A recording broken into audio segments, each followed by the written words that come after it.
Hello. This is going to be really dry, really, really dry.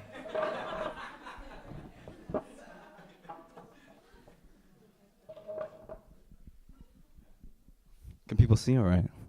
Yeah.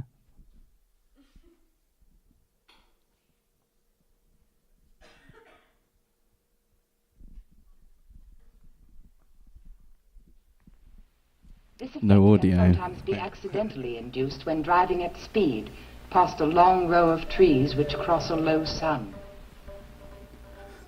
This is a scene from Don Levy's wonderful documentary, Time Is, which in his own words is a film that is not meant to explain the complexities of time, but is instead meant to excite and provoke. This is an ambition that I would like to exactly parallel with this presentation. The slides may not always follow my commentary, but I hope to give you a little background on Don Levy and some of the thoughts and concepts at play in his work and in my curation of him at SWG3.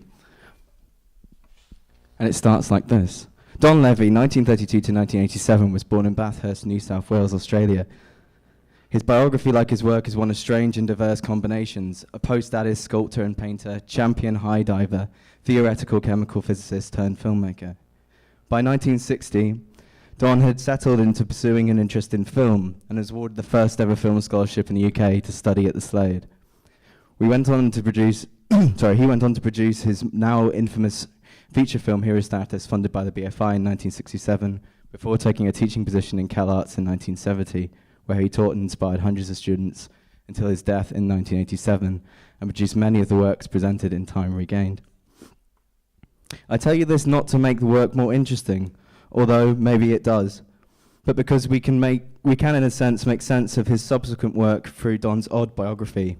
His films still contain the immediacy and absurdity of Dada, the strange choreographic tumble of the high diver haunts his cinematography, and time, materiality and mathematics stalk his filmic structures. We can never escape our past, but we can certainly try to regain it, to allow it to question the present, and to some extent this is what I was trying to do with the exhibition Time Regained. So it starts like this. Sometimes the most beautiful flowers are hidden behind stones, you once told me. I write this for a filmmaker who vanished, a director unknown to most historians of a medium, a man who loosened his own mortal coil and fled. The question here is how to deal with death, or more generally time, history, the past and its material. And this is, of course, not just a curatorial curio, but a general cultural problem. I've lost my page. So the exhibition Time Regained focuses on how to de-archive the archive, without creating both artifacts and artifices, to play the works in their own right, not for its accumulated and fetishized meaning. Through the curation of the exhibition, I've attempted to keep Don's work live, to present the same feeling of the instant that is so important to Don's practice. This is one way, I hope, of challenging current notions surrounding death, history, and the archive. Hang on. Don's film asks, what can exist in the informality of the moment, of the instant of creation, when we are freed from particular structures of forms of self-conscious editing? What is the primal, unlimited force? Though perhaps out of sync with the present moving image practice, his work often preempts many of its contemporary fascinations: surface, image, movement, violence, appropriation, experiments with sound, and the limits of image technology. So it starts like this. Sometimes the most beautiful flowers are hidden behind stones, you told me.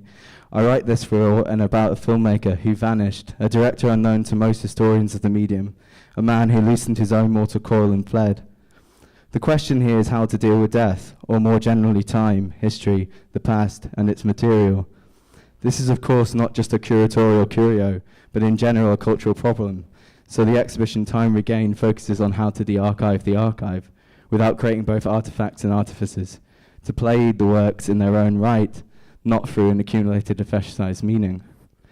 Through the creation section, I've attempted to keep Don's work alive, to preserve the same feeling of the instant that is so important to Don's practice. This is one way, I hope, of challenging the current notions surrounding death, history, and the archive, and how we represent and interact with these notions. Don's Films asks, what can exist in the informality of the moment of this instant of creation when we are freed from particular structures of form? And it starts like this: time feeds back. Levy's films are filled with an old-style mysticism, the belief that there are truths beyond intellect, perception beyond perception, the new senses at the limits of the old. Is this optimism in the transformative power of the filmic image, its ability to create affective and perhaps even transcendental experiences that I most admire in his work? And yet these are the ideas with which we would perhaps most struggle with in the contemporary times.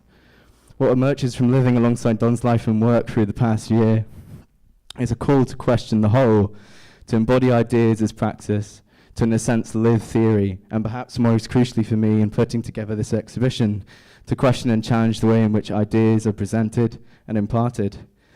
Long live the informal, the instantaneous, and the moment. I will leave you with a short quote from Don Levy.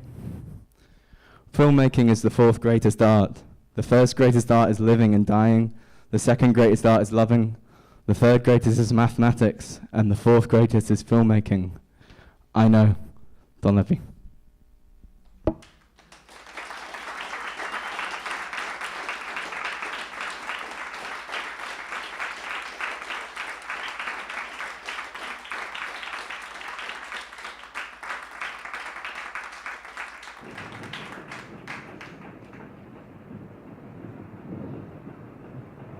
What's the matter? You ever seen a genius before?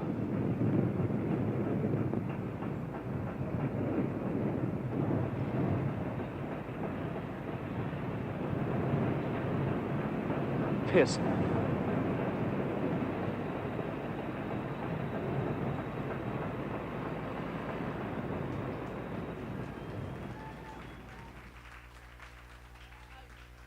Thank you. Is that working?